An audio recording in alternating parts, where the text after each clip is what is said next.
बिस्मिल्लाहिर्रहमानिर्रहीम। अस्सलामुअलैकुम स्टूडेंट्स, मोहम्मद बिलाल आज़ाद के साथ आज फिर हम केमिस्ट्री का लेक्चर 17 पढ़ेंगे। लेक्चर 17 में आज टॉपिक है, बड़ा ही ज़बरदस्त टॉपिक है, लॉन्ग क्वेश्चन भी बन सकता है। आज ये लॉन्ग क्वेश्चन के हवाले से इसे आज पढ़ेंगे। लिमिटिंग रिएक्टेंट क्या होता है? लिमिटिंग रिएक्टेंट हमने पीछे एक दो लेक्चर्स में पढ़ा जनाब। ये रिएक्टेंट्स हैं जो आपस में मिलते हैं, ये प्रोडक्ट्स हैं जो बनते हैं। अब वो रिएक्टेंट्स में से कुछ रिएक्टेंट्स ऐसे होते हैं वो अभी पड़े होते हैं और एक आध जो रिएक्टेंट होता है वो ख़त्म हो जाता है। क्या मतलब? कोयला है, ये कोयला मैंने जलाया, अब ये कोयला जल रहा है किसकी मौजूदगी में? ये जल रहा है बाहर हवा में मौजूद ऑक्सीजन की मौजूदगी में, क्योंकि कोई भी चीज़ ऑक्सीजन की गैर मौजूदगी में नहीं जलती। अब ये शय जल रही है हवा की मतलब ऑक्सीजन की मौजूदगी में। अब ये ख़त्म हो जाएगी, हवा ख़त्म तो नहीं होगी, मतलब उस हवा के अंदर मौजूद ऑक्सीजन ख़त्म तो नहीं होगी। लिहाजा मैं कह सकता हूँ ये कोयला ख़त्म हो गया और वो जो हवा है, ऑक्सीजन है, वो ख़त्म नहीं हुई। ये जो ख़त्म हो गया है ये थोड़ा है, महदूद है, किसकी निस्बत? उस ऑक्सीजन की निस्बत। ये लिमिटेड है, इसी लिमिटेड से बना क्या? Limiting reactant. ऐसा रिएक्टेंट जो जल्दी ख़त्म हो जाता है। जब ये ख़त्म हो जाता है तो प्रोडक्ट बनना बंद हो जाती है। लिहाजा इसकी डेफिनेशन क्या बनी कि द रिएक्टेंट, कौन सा रिएक्टेंट? विच कंज्यूम्स अर्लियर, जो जल्दी ख़त्म हो जाता है, and controls the amount of products. लिहाजा ये प्रोडक्ट्स को कंट्रोल करता है। क्या मतलब? कि जब ये ख़त्म हो जाता है उस वक़्त प्रोडक्ट बनना बंद हो जाती है एंड उस वक़्त फाइनली क्या होता है? रिएक्शन स्टॉप कर जाता है। उसके बाद हमारे पास and the reactant which left behind, वो जो ऑक्सीजन बच गई थी, is called excess reactant. Excess mean अजाफी, उसे हम अजाफी रिएक्टेंट कहते हैं, एक्सेस रिएक्टेंट कहते हैं। लीजिए अब हम एग्जांपल लेते हैं वही कोयले वाली कि जनाब ये कोयला है, इसे मैंने जला दिया। जब मैंने इसे जलाया तो ये ख़त्म हो जाएगा, जबकि ऑक्सीजन ख़त्म नहीं होगी।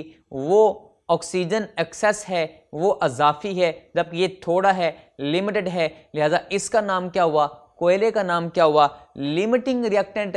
जबकि वो ऑक्सीजन ख़त्म नहीं हुई, वो अजाफी है, तो फिर उसका नाम क्या हुआ?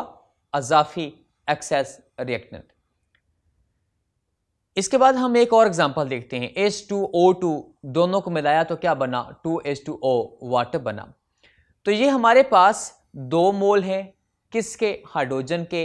1 मोल है किसका? ऑक्सीजन का। तो 2 मोल बने हैं किसके? वाटर के। अच्छा, ये बैलेंस केमिकल इक्वेशन के मुताबिक हमने ये बात की है। मतलब क्या? अगर मैं ग्राम निकालूं, एक हाइड्रोजन का मास कितना होता है? 1, तो H2 का मास कितना हुआ? 2, तो इसका मतलब ये हुआ 2 मोल का कितना हुआ? 4 ग्राम। तो ऑक्सीजन का मास कितना होता है? 16, तो O2 का कितना हुआ? 32, क्योंकि O2 है तो 16 को 2 से मल्टीप्लाई कर लें, तो इसका मतलब ये हुआ 4 ग्राम जब 32 ग्राम के साथ मिलते हैं, 4 ग्राम 32 ग्राम के साथ जब मिलते हैं तो उस वक्त ही 36 ग्राम बनते हैं। इधर भी 36, इधर भी 36। ये मैंने अभी बैलेंस्ड केमिकल इक्वेशन लिखी है। क्या मतलब? कि 2 हाइड्रोजन के मोल कहते हैं कि हर हाल में ऑक्सीजन का 1 मोल चाहिए, या इसे उल्टा देखें, ऑक्सीजन का 1 मोल ले लें, हाइड्रोजन का भी 1 मोल ले लें, तो वो कहता है ना जनाब, बैलेंस इक्वेशन के मुताबिक आपको क्या चाहिए? 1 मोल ऑक्सीजन का कहता है कि कम से कम उससे कितने मोल चाहिए? 2 मोल चाहिए। किसके? हाइड्रोजन के। आइए चेक करते हैं। मिसाल लीजिए, ये बैलेंस केमिकल इक्वेशन के मुताबिक वजाहत है आपके सामने। अभी चेक करते हैं। फॉर एग्जांपल मैंने आपको कहा जनाब ये 10 मोल ले लीजिए किसके? हाइड्रोजन के। ये आप 7 मोल 7 मोल ले लीजिए किसके? ऑक्सीजन के। तो अब हम देखते हैं 10 मोल इसके, ऑक्सीजन के 7 मोल। तो आपको पता है बैलेंस केमिकल इक्वेशन कहती है कि 2 मोल हाइड्रोजन के और 1 मोल ऑक्सीजन का हो तो पानी के कितने बनते हैं? ये 2 मोल ये 2 मोल हाइड्रोजन के 1 मोल ऑक्सीजन का तो ही 2 मोल वाटर के, या डायरेक्ट यूं कहें कि हाइड्रोजन के 2 मोल हों तो वाटर के भी कितने मोल बन रहे हैं? 2 मोल। इसका मतलब ये हुआ ना कि 2 मोल से 2 मोल बने तो 10 मोल से कितने बनेंगे? 10 मोल वाटर बनेगा। लेकिन 10 मोल हाइड्रोजन के अगर 2 मोल 1 मोल यूज़ करते हैं ऑक्सीजन का, तो हाइड्रोजन के 10 मोल कितने करेंगे? 5 मोल यूज़ करेंगे। लिहाजा 5 मोल तो यूज़ हो गया, 2 मोल क्या हो गए? बच गए। अब 2 मोल जो बच गए हैं, इस वजह से हम कहेंगे ऑक्सीजन क्या है? एक्सेस रिएक्टेंट है। लिहाजा हाइड्रोजन क्या है? लिमिटिंग रिएक्टेंट है। एक बार फिर देखते हैं। मिसाल लीजिए, बैलेंस केमिकल इक्वेशन को ज़रा गौर से देख लीजिए। जनाब इसके 2 मोल, ऑक्सीजन का 1 मोल, तो ही बनेंगे वाटर के 2 मोल। अब ये बैलेंस इक्वेशन कहती है कि लाजिम है अगर मैं आपको दोनों के 2-2 मोल दे दूं, हाइड्रोजन के भी 2 मोल, ऑक्सीजन के भी 2 मोल, तो हाइड्रोजन के 2 मोल ऑक्सीजन का 1 मोल यूज कर लेंगे तो 1 तो पड़ा रहेगा। लिहाजा 2 मोल दिए हाइड्रोजन के, 2 मोल दिए ऑक्सीजन के, तो 2 मोल वाटर के बन गए। लेकिन 2 मोल हाइड्रोजन को सिर्फ 1 मोल ऑक्सीजन का चाहिए। बैलेंस्ड केमिकल इक्वेशन के मुताबिक 1 मोल बच जाएगा। जो 1 मोल बच गया है, इसलिए ऑक्सीजन का नाम यहां पे फिर क्या होगा? तो फिर इसके नीचे हम एक लाइन लिखेंगे, हाइड्रोजन इज लिमिटिंग रिएक्टेंट, जबकि ऑक्सीजन क्या है? एक्सेस रिएक्टेंट है। आज ये एक बात और देखते हैं। कभी जिंदगी में आपने, मेरा ख्याल है, सैंडविच तो खाया होगा। एक सैंडविच कैसे बनता है आपको पता है ना? 2 स्लाइसिस हो, अंदर कबाब हो। सादा वाला है ना, आजकल जरा पता है हालात ख़राब हैं। ये 1 स्लाइस नीचे, 1 स्लाइस ऊपर, 2 स्लाइसिस, अंदर कबाब। अब ये एक सैंडविच है। लीजिए रखिए अफ्तारी के लिए। अगर मैं कहूं कि 2 स्लाइसिस 1 कबाब यूज करते हैं, ये बैलेंस केमिकल इक्वेशन है। लेकिन प्रैक्टिकल प्रॉब्लम ये है कि जब हम बाजार से ब्रेड खरीदने गए तो जनाब हमने 5 पैकेट खरीद लिए, उसके अंदर से जो स्लाइसिस निकली वो निकली 58। तो आपकी 58 स्लाइसिस के लिए हमें 29 कबाब चाहिए। लेकिन कबाब तो आप बना रहे थे घर पे, आपने बना लिए 30 कबाब कहते हैं कि उन्हें कितनी स्लाइसिस चाहिए? ये देखें, 1 कबाब कितनी स्लाइसिस चाहिए? 2। 1 कबाब को 2 स्लाइसिस चाहिए बैलेंस केमिकल इक्वेशन के मुताबिक। तो फिर 30 कबाब को कितनी चाहिए? 60। लेकिन 60 हम नहीं ला सकते, प्रैक्टिकल प्रॉब्लम, आपके पास पैसे ही नहीं है। मतलब अगर 2 स्लाइसिस कम हैं तो इसका मतलब 1 कबाब पड़ा रहेगा। 1 कबाब बच गया है, 29 सैंडविच बन जाएंगे। 1 कबाब बच गया है। अब फिर इसके नीचे फिर आप क्या लिखेंगे? यहां पे स्लाइसिस आर लिमिटिंग रिएक्टेंट, जबकि कबाब क्या है? Is excess reactant. Excess mean अजाफी, जो बच जाता है। लिमिटिंग रिएक्टेंट की शनाख्त कैसे करनी है? बड़ा ही इंपॉर्टेंट शॉर्ट क्वेश्चन है, बड़ा ही इंपॉर्टेंट शॉर्ट क्वेश्चन भी है, एज वेल एज इससे आगे जो लॉन्ग क्वेश्चंस हैं, जो न्यूमेरिकल्स हैं, ये एज ए बजाते खुद लॉन्ग क्वेश्चन का हिस्सा भी है। लेकिन जो न्यूमेरिकल्स हैं लिमिटिंग रिएक्टेंट के मुतालिक, वो वहाँ भी आपने इन 3 बातों का ख्याल रखना है कि एक लिमिटिंग रिएक्टेंट की शनाख्त करनी हो तो कैसे करेंगे। मिसाल नंबर 1, मैंने आपसे कहा जनाब 100 ग्राम एक रिएक्टेंट का, 100 ग्राम बी रिएक्टेंट का। अब मैंने 2 चीज़ों के आपको ग्राम दे दिए। मैंने आपसे कहा था हमें मैसेज की समझ नहीं आती, हम जब भी बात करेंगे कहाँ से शुरू करेंगे? मोल से शुरू करेंगे, मोल पे ख़त्म होगी। हमारी बात शुरू कहाँ से होती है? मोल पे। ये पिछले 3 से 4 लेक्चर्स में यही बात बार बार दोहरा रहा हूँ मैं। लिहाजा मैंने आपको मैथ्स दे दिए, आप क्या करेंगे? सबसे पहले इस मैथ्स को कन्वर्ट करेंगे किस में? मोल्स में। ये पहला स्टेप हो गया कि सबसे पहले कैलकुलेट कीजिए number of moles of reactants from given math. जो मैंने आपको मैथ दिया कि 100 ग्राम इसका है, 100 ग्राम इसका है, आप इस मैथ से क्या निकाल लीजिए? मोल्स निकाल लीजिए। किसके? रिएक्टेंट्स के। जब रिएक्टेंट्स के मोल्स आ गए तो फिर हम बैलेंस इक्वेशन के मुताबिक प्रोडक्ट्स के मोल्स निकाल सकते हैं। मैंने आपसे कहा था ना कि जिसको मालूम करना उसे हमेशा किस साइड पे रखना है, राइट साइड पे। तो जब आपके पास रिएक्टेंट्स के मोल्स आ गए तो बैलेंस इक्वेशन से आप मोल्स निकाल लीजिए, किसके, प्रोडक्ट्स के। लिहाजा सेकंड पॉइंट क्या हो गया, calculate the number of moles of products from balanced chemical equation. जब आपके पास रिएक्टेंट्स के मोल्स भी हैं, प्रोडक्ट्स के मोल्स भी हैं, आपने चेक किया रिएक्टेंट से मोल्स कितने बने प्रोडक्ट्स के, ए एक रिएक्टेंट है उससे चेक किया प्रोडक्ट कितनी बनती है, बी एक दूसरा रिएक्टेंट है उससे चेक किया प्रोडक्ट कितनी बनती है। तो जिससे ऐसा रिएक्टेंट जिससे प्रोडक्ट थोड़ी बनती है वो रिएक्टेंट लिमिटिंग रिएक्टेंट होगा। क्यों? क्योंकि वो तो खत्म हो जाएगा उतनी देर में, तो उसके बाद प्रोडक्ट बने ही नहीं। अभी न्यूमेरिकल करेंगे, अभी हम एग्जांपल करते हैं। लिहाजा देखिए तीसरा पॉइंट क्या होगा कि उस रिएक्टेंट की शनाख्त कर लीजिए from which least amount of product is form, जिससे कम प्रोडक्ट बनती है। वही रिएक्टेंट जिससे प्रोडक्ट कम बनती है is called limiting reactant. Number 1 जो मैथ्स दिया है उससे मोल्स निकाल लीजिए। जब रिएक्टेंट्स के मोल्स आ गए तो नंबर 2 उन मोल्स को ख्याल रखते हुए बैलेंस इक्वेशन के मुताबिक प्रोडक्ट्स के मोल्स निकाल लीजिए। जब प्रोडक्ट्स के मोल्स आ जाएं तो फिर शनाख्त कर लें कि ऐसा रिएक्टेंट जिससे प्रोडक्ट कम बनती है, इसका मतलब वही रिएक्टेंट कौन है, लिमिटिंग रिएक्टेंट है। आइए एग्जांपल करते हैं। एग्जांपल 13 करनी है, बड़ी इंपॉर्टेंट है, लॉन्ग क्वेश्चन है।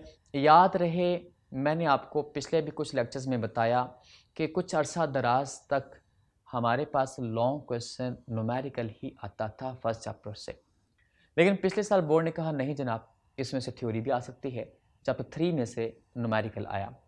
लिहाजा न्यूमेरिकल और थ्योरी दोनों टाइप से लॉन्ग क्वेश्चन के हवाले से हमने चैप्टर 1 को याद रखना है। एग्जाम्पल 13 करते हैं, ये बजाते खुद एक लॉन्ग क्वेश्चन भी बनते हैं। आज एग्जाम्पल 13 क्या कहता है, कहता है जनाब अमोनिया गैस हम तैयार कर सकते हैं कब, जब अमोनियम क्लोराइड को और कैल्शियम हाइड्रोक्साइड को आपस में मिलाया जाता है। जी ठीक है।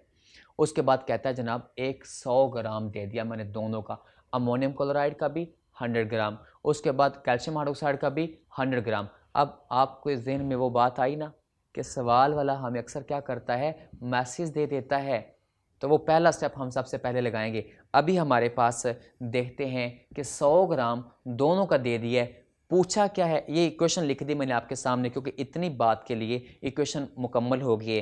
क्या कि जनाब ये अमोनियम क्लोराइड मिला किसके साथ, कैल्शियम हाइड्रोक्साइड के साथ, और ये देखिए यहाँ पे अमोनिया बन रही है। मैंने बैलेंस केमिकल इक्वेशन आपके सामने लिख दी है। अच्छा ज़रा गौर से देखिए, हमारे पास एक 100 ग्राम दिया किसका, अमोनियम क्लोराइड का, और एक 100 ग्राम दिया किसका, कैल्शियम हाइड्रोक्साइड का।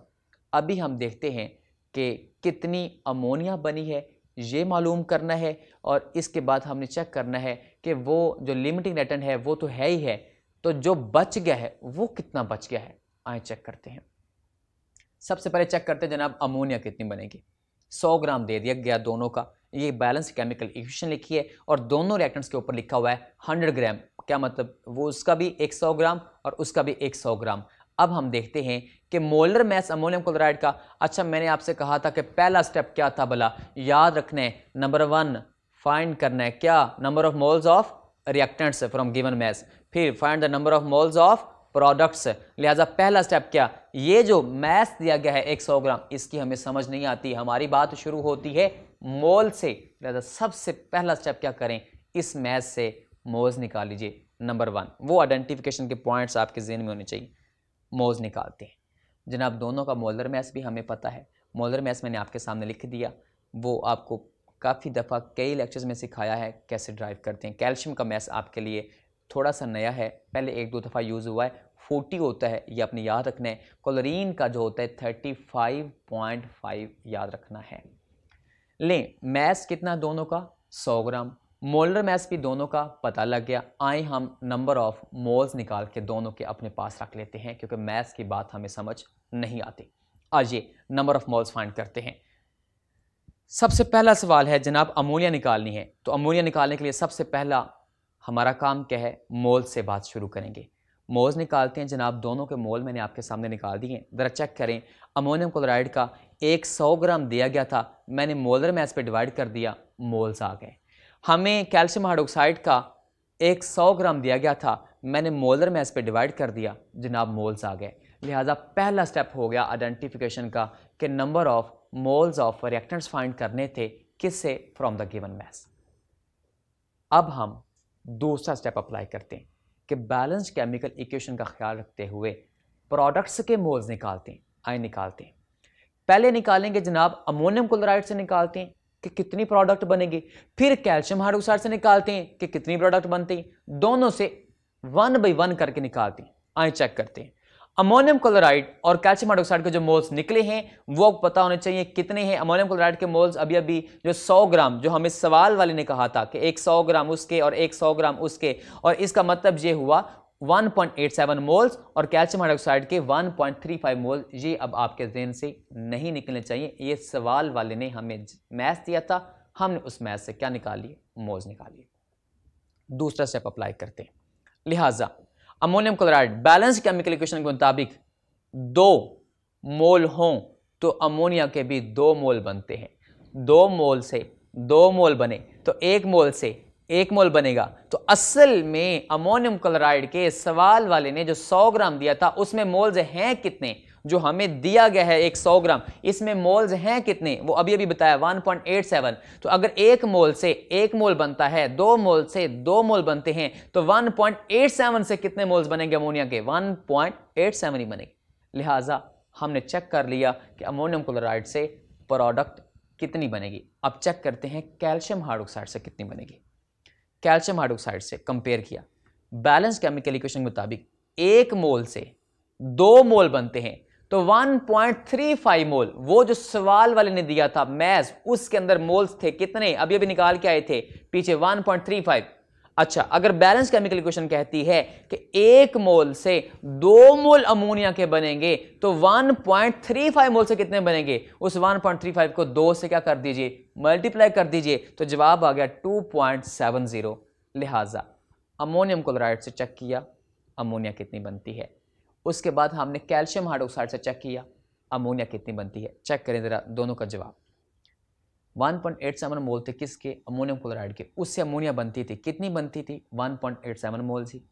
उसके बाद 1.35 मोल से किसके? कैल्शियम हाइड्रोक्साइड से। उससे कितनी प्रोडक्ट बनती थी अमोनिया की? 2.70 मोल। अब इसमें से देखें थोड़ा कौन है। मैंने कहा था तीसरा पॉइंट कि फ्रॉम विच ऐसा reactant from which least amount of product is formed, जिससे कम प्रोडक्ट बनेगी, वो तो उतनी देर में खत्म हो जाएगा। तो वही क्या हुआ? Limiting reactant. तो अजाफी वाले जो अमोनिया आपने कहा है वो बनेगी नहीं। ये जो नीचे वाला लिखा हुआ है 2.70, ये बनेगी ही नहीं। क्यों? क्योंकि कम वाला मतलब जो ये अमोनियम क्लोराइड से प्रोडक्ट कम बन रही है, तो इसका एक 100 ग्राम मतलब वो जो हमारे पास मोल्स हैं 1.87, वो हमें सवाल वाले ने कहा था जनाब ये एक 100 ग्राम इसका है, एक 100 ग्राम उसका है, दोनों के 100 ग्राम दे दिए। हमने दोनों के मोल्स निकाले, दोनों के मोल से ये चेक किया कि प्रोडक्ट कितनी बनती है, ये सामने लिखी हुई है। तो दोनों के मोल से जब चेक किया तो जिससे प्रोडक्ट कम बनती है वो वाला 1.87 अमोनियम क्लोराइड के वो तो खत्म हो गया। तो जब वो तो खत्म हो गया तो जाफी वाली बनेगी ही नहीं। तो लिहाजा जिससे प्रोडक्ट कम बनती है उस रिएक्टेंट का नाम क्या था? Limiting reactant. लिहाजा इसका नाम मैं लिख देता हूं जनाब, ammonium chloride is limiting reactant. इसके बाद हम देखते हैं कि फिर असल मोल कौन से हुए अमोनिया के, जो कम वाले हैं 1.87। हमने क्या फाइंड करना था? सवाल ये था कि प्रोडक्ट अमोनिया जो है उसका मैस बताइए। हमने क्या किया? एक शय से निकाला मैस, मोल्स निकाले, फिर दूसरी शय से मोल्स निकाले, जो कम हैं वो हमने रख लिए हैं। अब इस मोल से हम उसे मैस निकाल के बता देते हैं। बात मोल से शुरू की, मोल पे ख़त्म की। अब हम इसको जिस हालत में मर्जी तब्दील कर सकते हैं। तो वही फार्मूला हमेशा की तरह, नंबर ऑफ़ मोल्स बराबर किसके होते हैं? Mass over molar mass. तो अगर मैस निकालना हो तो क्या करेंगे कि नंबर ऑफ़ मोल्स को मल्टीप्लाई कर दें, किससे? मोलर मैस से। तो मोलर मैस अमोनिया का कितना होता है? नाइट्रोजन का कितना होता है? 14, 14, एक एच का एक, तो 3 एच का 3, तो 14 और 3 कितना हुआ 17 ग्राम पर मोल मोलर मैस होता है। तो मोल्स अभी थोड़ी देर पहले निकाले थे, अभी हमने बैलेंस केमिकल कैलकुलेशन से निकाल के आए हैं। तो लिहाजा मोल्स को मोलर मैस के साथ मल्टीप्लाई किया, अमोनिया का मैस आ गया है 31.79 ग्राम। अभी हमारे पास इसी सवाल का दूसरा पार्ट देखेंगे। ये हमारे पास मैस आ गया है। सवाल का दूसरा पार्ट जो है वो देखें क्या है। कहता जनाब जो बच गया है, खत्म कौन हुआ, अभी चेक किया था हमने, अमोनियम क्लोराइड खत्म हो गया, तो बचा कौन, कैल्शियम हाइड्रोक्साइड। ये बच गया है। अच्छा कितना बच गया है ये उसने पूछा। ये हम पता कैसे बता सकते हैं, हम ऐसे बता सकते हैं कि आप हमें बता दें कि यूज कितना हो गया, तो हम बता देंगे बाकी कितना बच गया। यूज कितना हो गया ये हम निकाल सकते हैं। कैसे कि वो जो अमोनियम क्लोराइड जो खत्म हो गया था, लिमिटिंग रिएक्टेंट वो खत्म हो गया, हम चेक करते हैं जनाब वो कितने मोल्स कैल्शियम हाइड्रोक्साइड के साथ ले गया है, साथ यूज कर गया। तो जो वो यूज कर गया है तो हम वहां से चेक कर लेंगे बाकी कितने बच गए हैं। तो आए अब मालूम क्या करना है, कैल्शियम हाइड्रोक्साइड तो किस साइड पे लिखेंगे, याद आया राइट साइड पे। देखें पिछले 3 से 4 लेक्चर में यही बात चल रही है, जो मालूम करना है राइट साइड पे, जो दिया गया है उससे लेफ्ट साइड पे। अमोनियम क्लोराइड हमारे पास है, ये खत्म हो गया। कैल्शियम हाइड्रोक्साइड के बारे में मालूम करना है, कैल्शियम हाइड्रोक्साइड को राइट साइड पे लिख लेते हैं। आए मैंने लिख दिया। तो बैलेंस केमिकल कैलकुलेशन के मुताबिक इसके 2 मोल हों तो इसका 1 मोल बनता है, तो 1 से कितना बनेगा हाफ। तो अच्छा अमोनियम क्लोराइड के मोल थे कितने, वो जो खत्म हो गए थे 1.87, तो उससे कितने बनेंगे हमारे पास, उस 1.2 को, उस 1/2 को मल्टीप्लाई कर लीजिए किससे, उस मोल से। तो जवाब आ गया हमारे पास, ये मोल्स आए 0.935 मोल्स। ये कौन से मोल्स हैं कैल्शियम हाइड्रोक्साइड के भला, जो यूज़ हो गए हैं। लिहाजा टोटल में से यूज़ को माइनस कर दीजिए तो हमारे पास बाकी मोल्स आ जाएंगे 0.415 मोल्स। ये कौन से मोल्स हैं जो बाकी बच गए हैं। तो आइए देखते हैं जनाब, ये मोल्स जो बाकी बच गए हैं हम इसे मैथ्स में भी कन्वर्ट कर सकते हैं। हमेशा की तरह बात हमेशा मोल में ही आती है, तो हम इसे मैथ्स में कन्वर्ट कर सकते हैं। वही फार्मूला कि नंबर ऑफ़ मोल्स को मल्टीप्लाई कर दें किससे, मोलर मैथ से। तो लीजिए हमारे पास मैथ्स आ गया। ये वो मैथ्स है कैल्शियम हाइड्रोक्साइड का जो बच गया है 30.71 ग्राम, ये मैथ्स बच गया है। लिहाजा ये इसका दूसरा पार्ट था। आज अभी हमने एक और भी बात कर सकते हैं, ये वैसे ही आपके इन्फॉर्मेशन के लिए लिखी है कि जनाब इसका मतलब ये हुआ कि 69.3 ग्राम यूज़ हो गया है। जो क्वेश्चंस आज हमने पढ़े हैं, कौन कौन से पढ़े हैं भला। शुरू में हमने देखा सबसे पहले लिमिटिंग रिएक्टेंट क्या है, नॉन लिमिटिंग रिएक्टेंट क्या है, उसकी एग्जांपल्स याद रखनी है आपने। फिर आपने देखना है how a limiting reactant can be identified, वो ये जो 3 पॉइंट थे। उसके बाद आपने ख्याल रखना है एक्सरसाइज का क्वेश्चन नंबर 23 का पार्ट बी, वो भी लिमिटिंग रिएक्टेंट के मुतालिक है। इसके बाद आपने ख्याल रखना है एक्सरसाइज का क्वेश्चन नंबर 25 का पार्ट सी, वो कहता है जनाब हमारे सराउंडिंग में कोई ऐसी एग्जाम्पल है लिमिटिंग रिएक्टेंट की। आप कहेंगे जी है, वो बर्निंग प्रोसेस मैंने आपको बताया था। उसके बाद हमारे पास एग्जाम्पल 13 हमने हल की है। और इसके अलावा एक और सवाल आपने यहाँ रखना है कि concept of limiting reactant apply नहीं होता रिवर्सिबल रिएक्शन पे। आप इसमें सबसे पहले डेफिनेशन लिखेंगे लिमिटिंग रिएक्टेंट की, फिर डेफिनेशन लिखेंगे किसकी, रिवर्सिबल रिएक्शन की। कि reversible reactions are those reactions which take place from reactants to products and products to reactants. लिहाजा जिसमें प्रोडक्ट्स भी रिएक्टेंट्स में कन्वर्ट हो जाएं तो रिएक्टेंट तो ख़त्म नहीं होगा ना। सो लिमिटिंग रिएक्टेंट तो वो है जो ख़त्म हो जाता है, रिएक्शन स्टॉप हो जाता है। लिहाजा रिवर्सिबल रिएक्शन के ऊपर लिमिटिंग रिएक्टेंट का कंसेप्ट अप्लाई नहीं कर सकते। इसके साथ वही जुमला हमेशा की तरह, अपना ख्याल रखिए, एस्पायर की क्लासेस को एंजॉय करते रहिए। अल्लाह हाफिज़, थैंक यू।